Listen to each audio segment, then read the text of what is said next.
Hey guys, Mike again from the Pop Culture Playhouse, and welcome to another exciting installment of the Blu-ray DVD Weekly Wrap-Up. We have another great stack of diverse and fun titles to check out this week, including Synapse Films' Hammer horror title, Countess Dracula, plus we're going to take a look at Anchor Bay Entertainment's Vampire Academy, two of Twilight Time's more recent titles, with David Lynch's Wild at Heart and Robert Zemeckis' Used Cars, plus we're going to take a look at the anticipated complete 5th season of Happy Days, and Elijah Wood and John Cusack in Grand Piano. All this and more, so sit tight and we'll be back in just a second.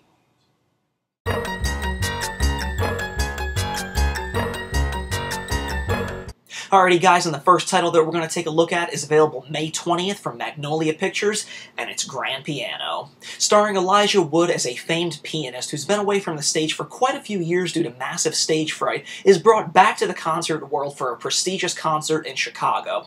When he approaches the bench to take a look at his notes, he realizes that there's a note inscribed on them that says, "Play one wrong note and you're dead." John Cusack plays a faceless sniper that's watching Elijah Wood's every move, and through an earpiece, Elijah Wood is hearing him, being told what not to do, what to do every step of the way. So, dealing with his massive stage fright and the safety of his own life, he's also worrying about the safety of his wife who's in the audience. So, Elijah Wood is trying to, play and concentrate on playing this really hard, music number, and also trying to figure out a way to call for help without the stalker really realizing it.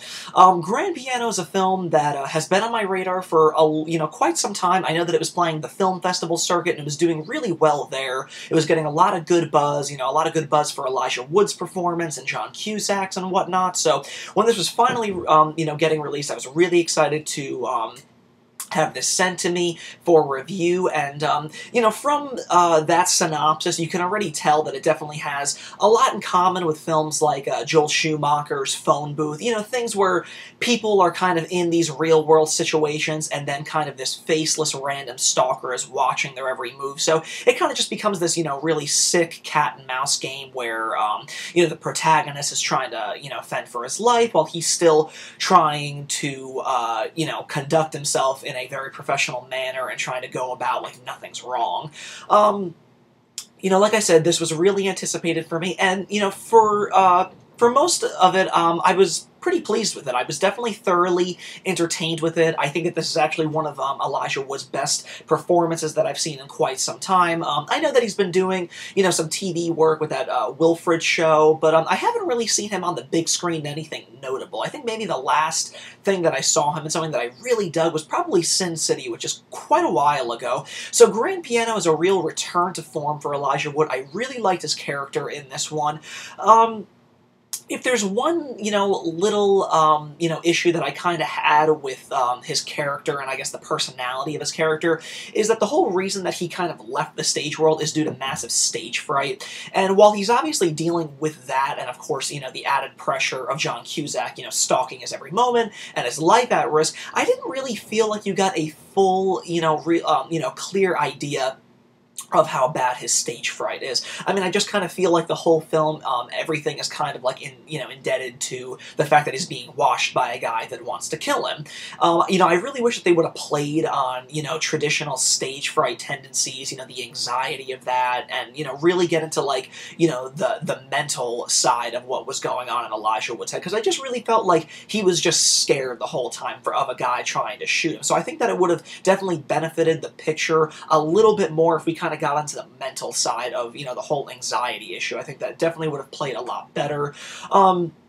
I think that it's a very suspenseful film. It definitely is a nail-biter for sure. There's a lot of, great performances in this. Definitely keeps you on the edge of your seat. Another minor issue that I did have with this one is while, John Cusack was actually really good in this one in, the very minimal screen time that he has. I mean, he's really just a face over an earpiece until really, one final sequence between him and Elijah Wood.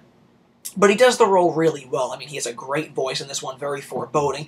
But the issue, which I'm not going to spoil here, but the issue of why John Cusack's character has targeted Elijah Wood and kind of, what he's trying to pull out of Elijah Wood just felt very generic to me for, a villain character or a stalker character. I really wish that there was a little bit more meat to have chewed on for, John Cusack's motivations for doing what he was going to do. I was left a little disappointed. I just kind of felt like it was very run-of-the-mill. I feel like we had seen it a million times. But, those minor issues aside, it's a really fun film, very, nail-biting and suspenseful, like I said, and definitely great performances by Elijah Wood and John Cusack, because I know, John Cusack has had, some decent films in some, in recent years and some not-so-decent ones, but Grand Piano is definitely a really great return to form for the both of them, and as an added cool thing, you actually have a really surprising supporting performance from,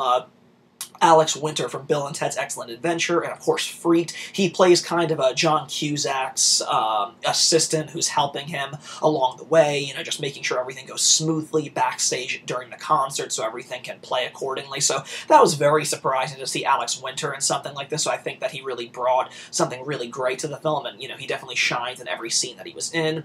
You also get a great, slew of special features on this one. You get a making of Grand Piano, you get a soundtrack featurette, a coaches featurette, following Eugenio, who is the director of the film, a featurette on him, stunts, visual effects, Wayne's shots, interviews, and an Axe TV, a look at Grand Piano. So a pretty stacked assortment of special features for, a pretty limited indie film.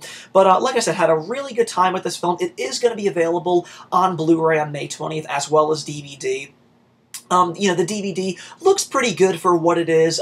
Blacks aren't quite as deep as you would see on Blu-ray, and the detail, isn't quite up to par, but it's still a pretty good, idea of how good the film could look. I'm sure the HD counterpart is just going to look just as good, but overall, if you're into the actors in this film and really like tense, suspenseful films like Phone Booth and whatnot, then Grand Piano might be something you might be interested in, so be sure to pick it up May 20th from Magnolia Pictures. And next up, guys, available right now from Twilight Time in a limited edition 3,000-unit release is the cult classic Wild at Heart from David Lynch. Now, this film is actually based on a novel by Barry Gifford, and David Lynch adapted it back in 1990. It stars Nicolas Cage and Laura Dern as a star-crossed couple known as Sailor and Lula. The couple are kind of, headed out on this big road movie where, every twist and turn that they make to kind of, keep their love burning is met with unspeakable horrors. If anybody knows David Lynch's work, he's a one-of-a-kind. I mean, some people love him, some people hate him. I don't really think that there's much of a gray zone or an in-between with David Lynch films. I personally love Lynch's films. I love the darkness, I love the brooding, style of the way he shoots things, and I just think he gets some really one-of-a-kind performances out of the people that he puts in his films, and Wild at Heart is no exception. At least for my money, this is definitely one of Nicolas Cage's best performances. It really highlights Cage's more over-the-top persona, and I know that that's something that's been kind of frowned upon in recent years with Cage's work, but this is the kind of energy that, suits a film like it. I mean, Cage really brought that over-the-top, very wild-eyed performance to Wild at Heart, and it pays off in spades. I really love, his performance of Sailor, everything about it, and then, of course, Laura Dern, playing his loving girlfriend, Lula, who's, as sexy as ever. David Lynch and Laura Dern have worked together many times, and Wild at Heart is just one of them, but she does a wonderful job, and I think that there's so much great on-screen chemistry between Cage and Dern. Now, admittedly, this was actually my first experience with Wild at Heart. Being as big of a Lynch fan as I am, Wild at Heart is one of those films that evaded me for so many years, but I was thrilled that Twilight Time sent this to me for review, because I really enjoyed this film. Very Lynchian, everything that you would probably come to expect from a unique director of this caliber, you get in Wild at Heart. As Sailor and Lula are kind of, making their way across the country, to kind of avoid Laura Dern's mother, who's actually played by her real-life mother, who's, just absolutely amazing in this one. I mean, she is a complete nutbag in this one, just really, really crazy. So, they're trying to, start a new, Nicolas Cage has kind of been in and out of penitentiaries, and, they're very wildly, madly in love with each other, but there's always something in the way to keep their love apart. But now they've kind of taken to the road and, made certain that that won't happen. But, of course, along the way, they encounter one horror after another. You get a great supporting cast in this one. The great Harry Dean Stanton is in this, who's, practically great in everything he's in. You also get Willem Dafoe, who's, definitely one of the best characters in this film. Just a very oddball character that Sailor and Lula meet on one of their many stops. And, of course, things go really bad when they encounter him. He just looks visually very frightening. He has this, Willem Dafoe has, this mouthpiece in that gives him these really, disgusting, yellowing, sharp teeth, so it really just adds this really, monster-esque quality to his character. But, I mean, it's a film that, you could probably go on and on about, talking about the plot and the characters and whatnot, but, like I said, with Lynch, it's really one of those things where you're gonna love it or you're gonna hate it. There's not so much of a gray zone with Lynch, because he's just a very unique, I guess you would say very weird filmmaker, but something that I really am attracted to and really cling on to. I really like his sensibilities, and I really like his camera movements. I think that he really gets a lot out of a film, and I think Wild at Heart is probably one of his best efforts. The Blu-ray looks pretty decent. Like I said, I had never seen it before on DVD or, of course, in theaters, but this film does look pretty good. There's, some great vibrant colors, especially in Laura Dern's pink dresses. Nice detail in, the face. Definitely accurate skin tones are definitely, projected on this. But, one area of disappointment that I had was definitely the black levels. A lot of it takes place at night as Laura Dern and Nicolas Cage are kind of making their way across the country. And I felt like black levels were a little spotty. There's a lot of speckling going on that I feel like could have been brought down, but, that's an area that was kind of, disappointing me a little bit. But overall, it definitely is a pretty decent transfer to be had. I think that it's probably arguably the best that it's gonna look that I can imagine. I know originally Twilight Time wasn't really putting special features on their releases, but luckily they've actually ported over quite a bunch of, from the DVD, I assume. They have an isolated music and effects track. The soundtrack in this one is a really, really great stuff, so that's a great added treat to have on this one. You get a Love, Death, Elvis, and Oz, the Making of Wild at Heart feature, which is like a half-hour behind-the-scenes look. It's a little dated, but they do get all the principal people involved to talk in it. You get Lynch, you get Cage, you get Dern, you get Harry Dean Stanton, you get Willem Dafoe. So everybody that's very crucial to the film sits down and talks about it. They talk about, the film and, the horrors in it, and of course, the undying love between the two central characters. Lynch goes on to talk about, the many references to Wizard of Oz that are scattered throughout the film, because he's a big enthusiast of the film. So you're going to catch a lot of that in Wild at Heart, which I liked, because I really do love Wizard of Oz, so it's cool to see that David Lynch kind of brings it and funnels it through his sensibilities. You get an original 1990 making of EPK, you get Dell's Lunch Counter, extended interviews, specific spontaneity, focus on David Lynch, which is another cool interview and sit down with David Lynch on the film, David Lynch on the DVD. You get 4 TV spots and an original theatrical trailer, rounding out the special features. So while no new special features were created, it is still really cool that Twilight Time ported over the special features that already existed, because they are really good, if not a little bit dated. But overall, like I said, if you're a big fan of David Lynch and, the central, actors in this film, I think that you're really going to dig Wild at Heart. I love this kind of stuff. I like the darkness and the, very weird characters and weird environment that David Lynch is always known for creating. So, awesome stuff. So, if you're a big fan of Wild at Heart, I definitely, with all Twilight Time titles, I really recommend that people pick them up sooner than later, because as always, they're limited to only 3,000 units, so you don't want to be left in the dust if you miss out on it. So, be sure to pick up David Lynch's Wild at Heart from Twilight Time. It's available right now. Alrighty guys, and next up, also available right now from Twilight Time in another limited edition 3,000 unit release, is 1980s cult classic, Used Cars. Now in this film, it stars Kurt Russell as a used car salesman who's kind of caught between this war between raging used car lot owners, played by Jack Warden. He plays twin brothers in the film, so it's really cool to see, dual performances in him, whereas, the used car sales shop that Kurt Russell works for is kind of the nicer brother, and then the one across the street is kind of, the jerk of the two brothers. So they're kind of caught between, Kurt Russell and, the other salesman, also played by Garrett Graham. They're caught between this war between the two brothers, just trying to make sure that the used car lot that they work at doesn't get taken over by, their boss's, much jerkier brother. So really, really funny stuff to be had in this one. This has gone on to be such, a cult classic, really loved by, comedy enthusiasts of the early 1980s. First and foremost, Robert Zemeckis is one of my favorite directors of all time, but I feel like, with the massive success that he's gotten with, the Back to the Future trilogy, and of course things like Forrest Gump that brought him, Academy Award recognition, and then moving on throughout the years with things like Castaway and Flight, and of course, his experience with motion capture with things like The Polar Express and Beowulf. I think that a lot of people forget about his earliest efforts, Used Cars being one of them, and of course 1978's I Want to Hold Your Hand, which is also another great film that not enough people talk about. But Used Cars is one of those films that it's a sense of comedy that I feel like is all but, disappeared from Hollywood.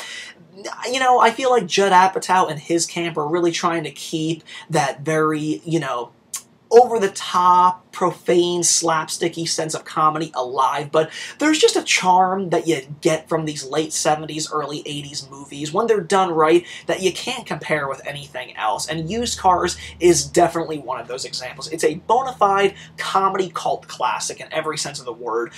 Kurt Russell is absolutely hilarious in this one as a used car salesman with a heart of gold, though. I mean, he really tries to sell the junkiest of cars to people, lying to them or what have you, but it's all for the greater good to make sure that, his very, aging and loving boss doesn't have to, kind of sell off his business to, his much hated, twin brother. But, it's just a great film that, you find yourself laughing every few minutes at something that goes on.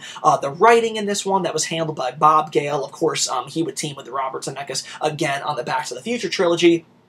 It's just so snappy, and it's propane, and it's just so funny. I mean, the things that come out of these actors' mouths are just hilarious, and you're going to find yourself in stitches every step of the way. I really can't go on enough about Used Cars, because I just think that it's, one of those films that if you haven't seen it, you're really doing yourself a disservice, because it's definitely one of the best early 80s comedies, one of the best comedies of that decade. I mean, it's kind of a shame, because I really wish that Zemeckis and Kurt Russell would have worked together again after you see this film, but they've never have, which is a shame, because so much comedy genius came out of this film. It's just so great. And actually, as an interesting fun fact, if you actually pay attention, you'll find some actors that have little, minor parts in this one that actually have other parts in other films. You actually find Marty McFly's older brother in this one as a student driver in, a scene or two. So very cool to see that Zemeckis meets people so early on in his career, and he really kept those relationships,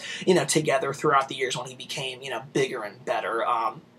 Such a great film, so many hilarious performers in this one, and just so many great hijinks. It's definitely one of my favorite early 1980s comedies, and definitely a real, diamond in the rough as far as Zemeckis' filmography goes. Twilight Time's Blu-ray release does look pretty decent. It does look a little soft at times, because it was definitely shot, mainly in exteriors, and, the film has never really looked absolutely beautiful on any format. So I do think that Twilight Times is hands down probably the best presentation that we've seen yet. Colors look pretty good. Skin tones are definitely very natural. it just seems to have a very, it just has like a softer palette, but I think, it's definitely attributed to just being, practically a fully exterior shot film. It's out in the sun, so a lot of that definitely has a lot, to factor in the way that it was shot, especially, that early on in the decade. But overall, like I said, it definitely is the best that it's ever looked, and, yet again, Twilight Time has ported over quite a bunch of special features from previous releases. You get an isolated score track again. You get the film score, the isolated score unused track, which is pretty cool. You get an audio commentary with director Robert Zemeckis, Bob Gale, and Kurt Russell, which has been ported over, and that's a great commentary to be heard if you really dig the film. There's a gag reel and outtakes, a radio interview, radio spots, and more, including a booklet with an essay inside, which I'll showcase in just a second. But like I said, if you're a big Zemeckis fan, big Kurt Russell fan, and you've never seen Used Cars, you definitely got to get out and see it, because it's just hilarious. You'll find yourself tearing up every few minutes. Just great, great stuff. They don't make comedies like this anymore. Let me just go ahead and showcase the packaging on this one, because I really like that simplistic image of, just the lemon with, the broken kind of, logo right there of Used Cars. Spin that around, you get some screen grabs of a car flying, which you'll see in the film. Kurt Russell right there, giving his best shtick to sell a car. And then when you crack that one open, you get some cool disc art going on that with that lemon again. And then over here you get the booklet with a cool essay in it, which I'll showcase. Pretty cool stuff. You get some cool production stills. Kurt Russell in front of a pretty old crapper right there. Really, well done and informative essay right there with some more production stills on the back and some alternate poster art. So, yet again, guys, I really can't recommend Robert Zemeckis' Used Cars enough. I have such a great time revisiting this one, and Twilight Time's release is definitely the best that the film has ever looked. So if you're a huge, Kurt Russell, Robert Zemeckis, big comedy fan, Used Cars needs to be in your collection. I'm not telling you to think about it. This needs to be in your collection. So again, it's limited to just 3,000 units, so be sure to pick it up from Twilight Time sooner than later. It's available right now. Alrighty guys, and next up, available May 20th from Anchor Bay, is Vampire Academy. In this film, it stars two 17-year-old girls, Rose, who is a half-vampire, half-mortal, who's training to be a guardian, and she's trying to protect her best friend, 17-year-old Lissa, who is actually a princess, and she's a full-blown vampire. After being on the run from their Vampire Academy for the better part of a year, they're brought back to the academy and trying to adapt yet again to school life. Lissa is trying to regain her social status, while Rose is trying to continue her training to be a better guardian to protect, her best friend in case any danger comes from, a group of vampires that are just absolutely notorious. They live outside of, the community of the school, and they're probably the biggest threat to, both classes. So that's really the basic gist of the film. This is actually based on a novel, like a teen novel now, and, when I first heard about this film and saw the trailers, I kind of felt like it was, a lot of the same that we were getting. I just kind of felt like it was going to be, a cheesier ripoff of Twilight. It just seems like it's got vampires in it. It's definitely catering to that tween crowd demographic. But you know what? Vampire Academy, it actually was a pleasant surprise for me. I found that Vampire Academy had more in common with Harry Potter than Twilight, honestly. So that's definitely my own, judgments to say that this was just going to be another Twilight ripoff. So I was actually pleasantly surprised that this one had more in common with something like Harry Potter than, Twilight. And, in this film, the thing that I did like about it is that there's three classes, or, three classes within this society.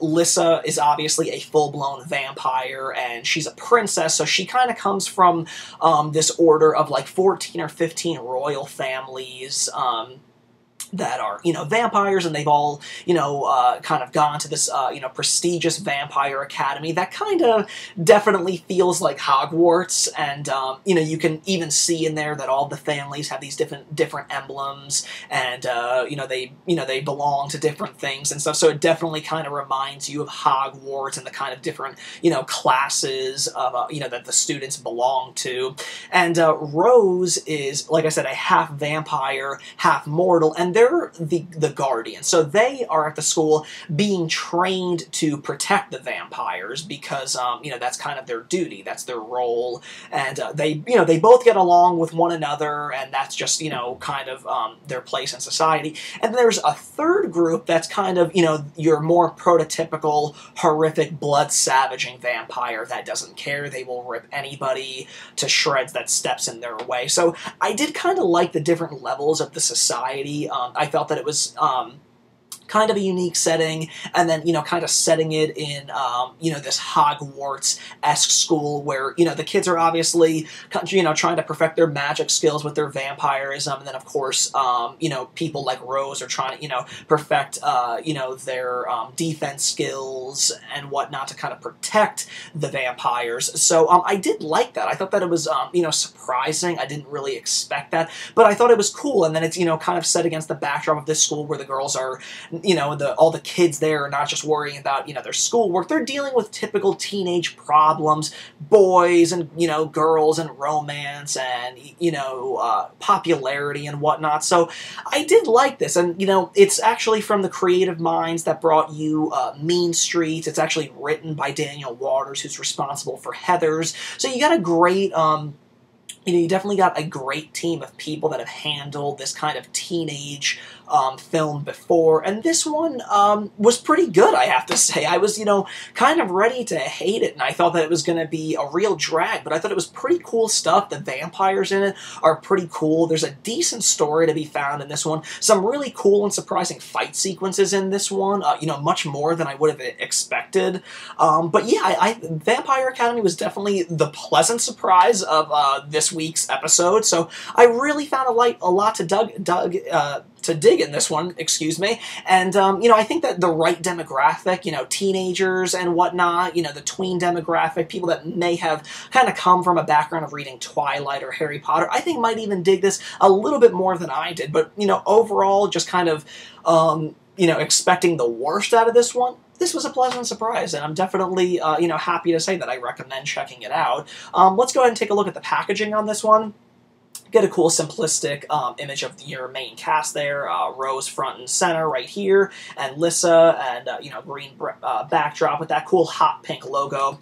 On the back, you get a description with another black and white image of the full cast, and then a list of the special features, which include an interview with the author, outtakes, and some deleted scenes. So you get a few special features in there for people that are really digging this film. And then when you crack this one open, you get some pretty plain discard for it, and then you get an ultraviolet UV code. But, overall, like I said, expecting the worst out of Vampire Academy, was left pleasantly surprised. I thought that it was a pretty cool film that dealt with vampires and a different class society and, just kind of the interpersonal issues that most teenagers deal with. So I actually enjoyed this quite a lot, and I would, recommend it. The right demographic and the right age group will definitely enjoy this a little bit more, but I would definitely, recommend it for people that like vampire films and, teenage personal problem films, if that's what you can call it. But definitely be sure to check this one out when it becomes available May 20th from Anchor Bay. Alrighty guys, and next up, also available May 20th from Paramount, is the complete 5th season of Happy Days. After 6 long years, Paramount is finally issuing the long-awaited 5th season of Happy Days. Now, all original 27 episodes are included in this DVD set, and by the look of that package art, this is the season where Fonzie, yes, jumps the shark. And that became a terminology, in later years when shows were kind of on the brink of disaster. They were kind of falling into failure, so when you jump the shark, that's when a show kind of does something really off the wall, kind of ridiculous, and kind of steers the show away from its original, kind of intent. I don't really understand that so much because Happy Days would go on for another 5 to 6 seasons. I think they lasted about 11 seasons in total, which is impressive for a television in any decade, but the complete 5th season of Happy Days is a lot of fun and a season that I've been waiting for years to come out. It kicks off with a really cool 3-part episode, where the gang heads to Hollywood. Fonzie is working on, this Hollywood producer's car, where, they kind of get a vibe about him and invite him out to Hollywood for a screen test, thinking that he might be, like, the next James Dean, and there, Fonzie is of course challenged by this California kid that he can't do something, and that's where the whole jumping the shark kind of challenge begins. So you don't have to wait very long to experience that in this season. The first 3 episodes, which is really awesome to see. In this season, you get a lot of good stuff too. You get Robin Williams coming in as Mork from Ork, which is always a lot of fun, any episode that he appeared in. This is also the debut season for Scott Baio, who would play Chachi. Of course, he would last, as, Joni's boyfriend, of course, later husband in, the spin-off Joni Loves Chachi. So really cool to see Chachi join the cast in this one, because he becomes a really great, lovable character. Really great episodes to be found throughout this whole season. It's definitely, a great one to have if you've been waiting as long as I have for more seasons of this show. Now is finally the time to rejoice, because this is such a great time to finally get this. I really hope that sales sustain and fans really reach out and pick this up, because the better the sales are, the more seasons that we will see of Happy Days out. And I really want this show completed. I know that many diehard Happy Days fans have been waiting patiently to see more and more seasons, and then a hopeful, complete series to be out on the DVD format. But, if you grew up with, the first 4 seasons, I think that the 5th season is just as strong. Sure, there's some goofier episodes. Yes, the Jump the Shark one is goofy, but that's all part of the fun when you look back at a show of this age. Everybody's there. Richie, Potsy, Fonzie, Mouth, they're all there front and center, and all the episodes are a lot of fun. So definitely recommend picking up Happy Days, the complete 5th season, when it becomes available May 20th. You don't want to miss this if you're a fan of classic television. All that said, let's go ahead and take a look at the packaging on this one. You get Fonzie and, of course, Ron Howard as Richie front and center, and then, of course, the iconic image of Fonzie jumping the shark. And then when you flip that over, you get some great screen grabs of Richie's parents. You get Fonzie with a thumbs up. You get Robin Williams over here. And then, of course, the gang down there with Al. So pretty cool stuff. I like the packaging design on this one. And then when you crack this one open, you get some pretty plain disc art on there. But I do like that they include all the episodes and, episode description. So it really, gives you, a good way to keep track of everything. You get discs 2 and 3. And then, of course, disc 4 right there. So plain disc art, but still pretty cool to see that all the episodes and their descriptions are included in the inside cover. And then you also get a special featurette, which is the 4th anniversary special, which is a pretty cool thing to check out after you've completed the run of the 5th season. So, like I said, if you've been waiting as long as I have for more Happy Days, now is the time to rejoice, because the complete 5th season is finally coming to stores. So definitely scoop this one up when it becomes available May 20th from Paramount. Alrighty guys, and next up, also available on May 20th from Anchor Bay Entertainment, is House of Dust. Now in this film, it deals with an insane asylum where some 60 years ago, some really horrific and disturbing incidences took place, and of course all the evidence was then incinerated.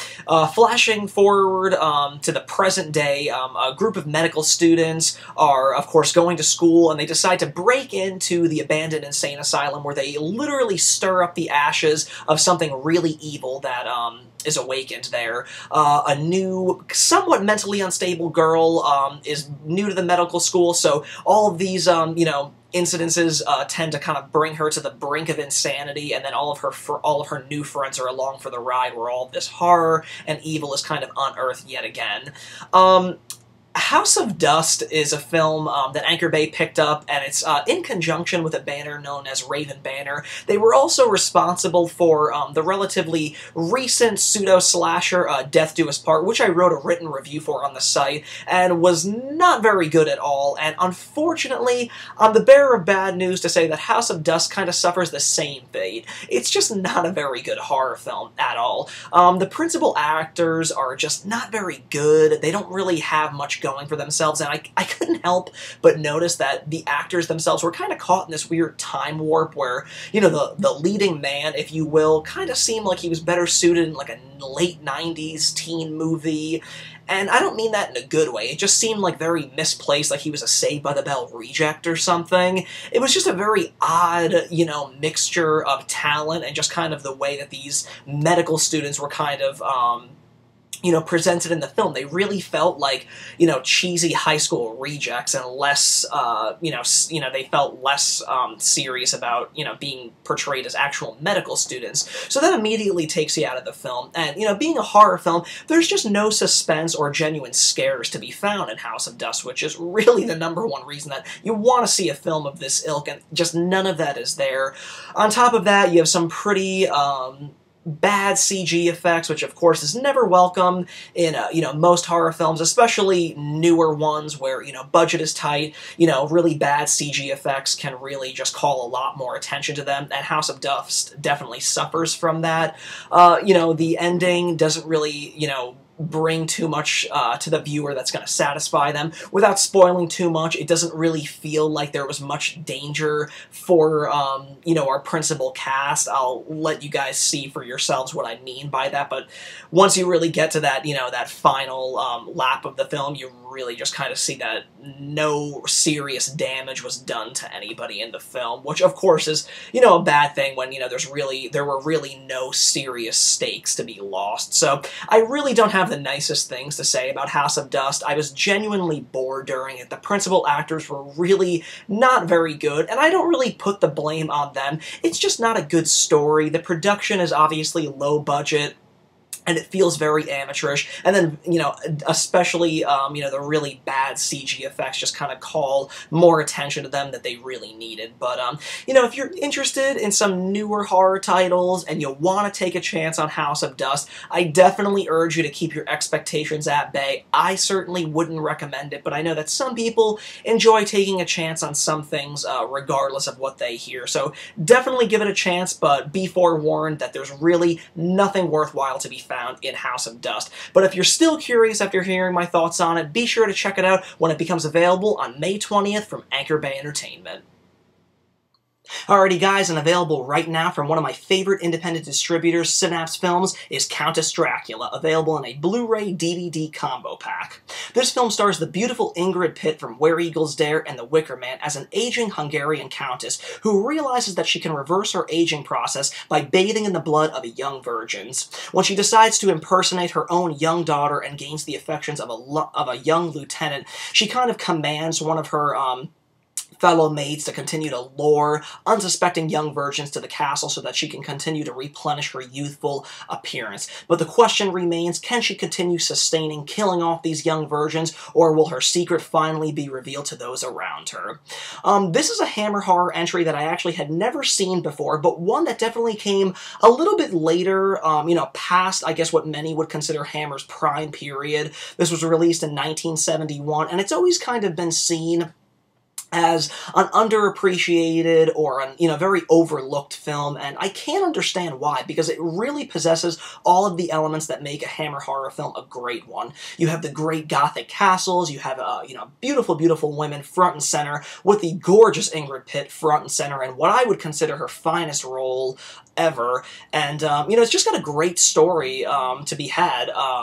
You know, interestingly enough, this film is actually rooted in some truth. It's actually based on an aging countess that was found guilty of torturing and murdering over 600 girls, so it kind of adds, you know, an added layer of creepiness knowing that the film is actually rooted in some sort of truth, but it's a great story. I mean, I just really enjoyed it and can't believe that I missed out on it for so many years, but, I mean, I guess it's actually for the better, because Synapse Films' treatment is just phenomenal. I mean, the film is handled so well. Skin tones look really great. Black levels are handled very respectfully. There are some cases of, you know, flakes and speckles to be seen, but nothing that takes away from the viewing experience whatsoever.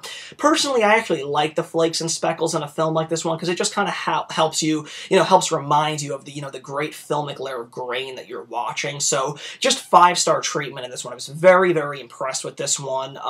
You know, great audio treatment to be had too. Dialogue comes across very clear, there. Music sounds great, and sound effects actually come across very booming and loud, so another great 5-star treatment on the audio. You know, similar to Synapse's previous Hammer releases of Twins of Evil and Hands of the Ripper. There's a great spread of special features provided by the great Daniel Griffiths again. You have an audio commentary with actress Ingrid Pitt, the director, the screenwriter, and author Jonathan Southcott. You also get an Immortal Countess, the cinematic life of Ingrid Pitt featurette, which is like a 10-minute series of interviews with Hammer documentarians and authors, kind of recounting Ingrid Pitt's you know, great career and her early beginnings growing up in a concentration camp. So very scholarly and informative approach to this one. I really enjoyed that one, so props to Daniel Griffiths on that one. In addition, you get an archival audio interview with Ingrid Pitt, as well as a still gallery, theatrical trailer, and a reversible cover art, which we'll showcase in just a minute. Had a great time with Countess Dracula. I think that it has all of the great stuff that make a Hammer horror film great. You know, it's got a great atmosphere, it's got great sex appeal, some great erotica going on in it, and of course you have the beautiful Ingrid Pitt front and center, just commanding the screen in every scene that she appears in. So I had such a great time with Countess Dracula, and presumably this is going to be Synapse Films' final entry in their Hammer horror collection. I do hope that they acquire more, because they did such a phenomenal job with the 3 films that they did acquire, so I really think that they should just be given, you know, carte blanche to kind of continue to acquire more Hammer horror films, because I think fans have been eating these ones up, and Countess Dracula is just going to make another great entry into their collection. But all that said, let's go ahead and take a look at this cover art. As you can see, they used the one-sheet cover art here, and, you know, for my money, I think Hammer horror had some of the best poster imagery in the 60s and 70s, and this is just a great example of that one. Great use of color, and, you know, just really playing up the sex appeal that Hammer horror films, you know, that was a big part of Hammer horror's success. Really like that blood red logo with the T kind of dripping blood down there, so really well done. And then when you flip that one over, you get a great image of the beautiful Ingrid Pitt up there with some more screen grabs of her and some of her unsuspecting victims. Of course, you get a breakdown of the synopsis and spread of the special features that you're going to find in this disc. Again, this is a Blu-ray DVD combo pack, so there's both of them front and center with some great disc art to be seen there. And I'm just going to quickly remove the Blu-ray disc to kind of give you guys an idea of what that alternate cover art looks like. Really cool stuff.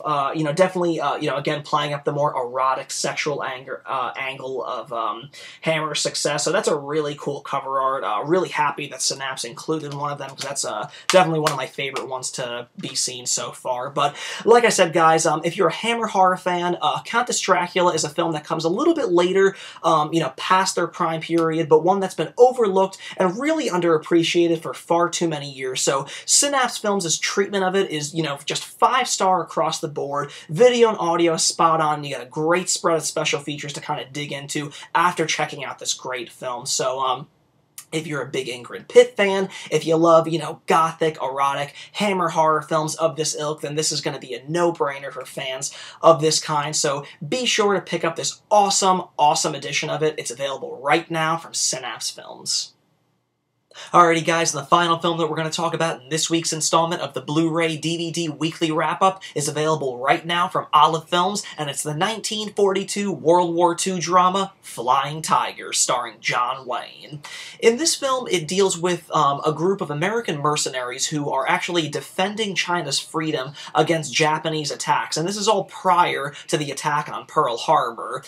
John Wayne plays the head of these American mercenaries, and he's constantly dealing with, you know, the safety of his pilots, you know, defending the Chinese people, and then, of course, kind of dealing with this drama between one of his ace pilots that's constantly endangering the other pilots and, you know, kind of putting, you know, raising the drama level amongst the troops. So it's really this fine line that John Wayne's character is trying to, you know, walk while trying to maintain respect and, you know, trying to encourage, you know, his troops to get along while, you know, maintaining the job and the mission that they're meant to do.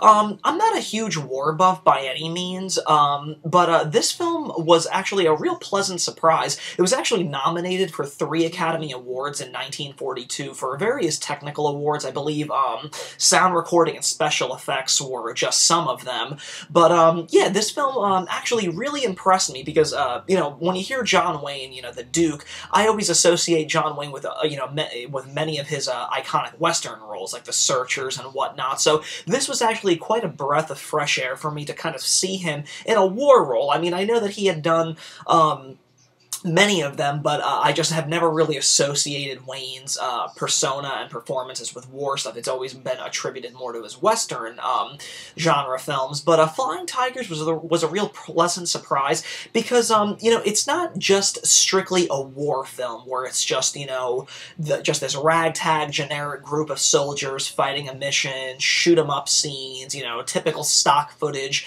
you know, war footage, and then end credits. There's actually a lot more meat to chew on in the Flying Tigers.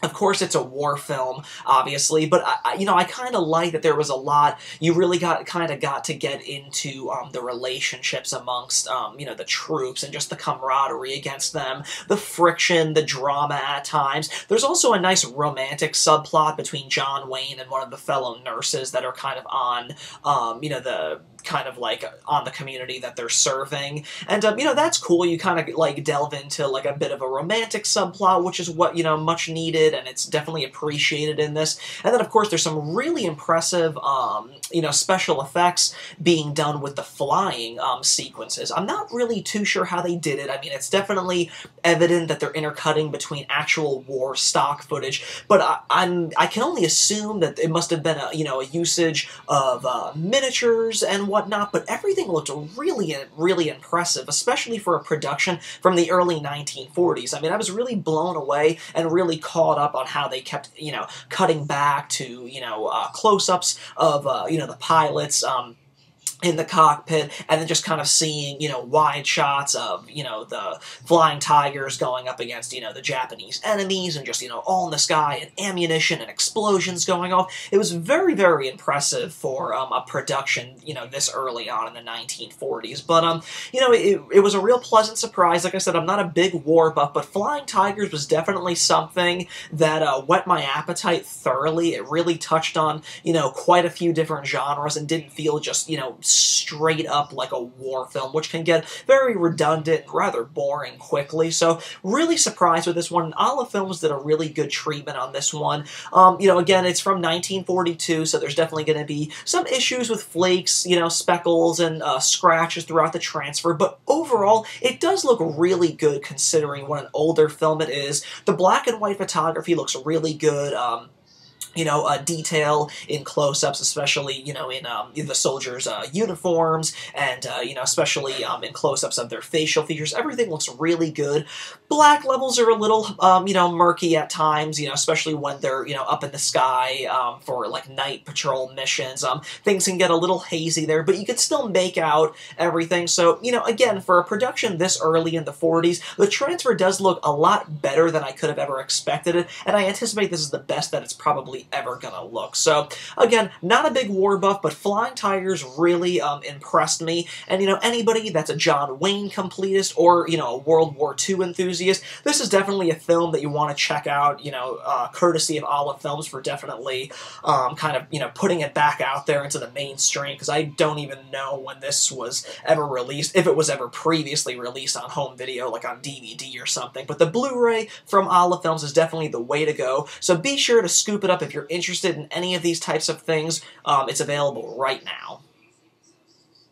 And that's going to conclude this week's installment of the Blu-ray DVD Weekly Wrap-Up. Thanks again for tuning in, everybody, and be sure to like the Facebook page and stay subscribed to Mike's Pop Culture Playhouse YouTube channel. In addition, head over to the website to check out some of my more recent written reviews, including Olive Films' Home of the Brave, plus Screen Factory's releases of Final Exam and Evil Speak on Blu-ray for the first time ever. Plus, come back next week where we're going to take advanced sneak peeks at MPI's release of Dan Curtis's Dracula, plus Screen Factory's Summer of Fear continues with their collector's edition release of Sleepaway Camp and the Vietnam-lensed horror film House in the Alley. Plus, if all that were not enough, we're also going to take an exciting look at the complete series of the Bob Newhart Show coming from Shout Factory. All this and more, so sit tight and we'll see you guys next week back at Mike's Pop Culture Playhouse.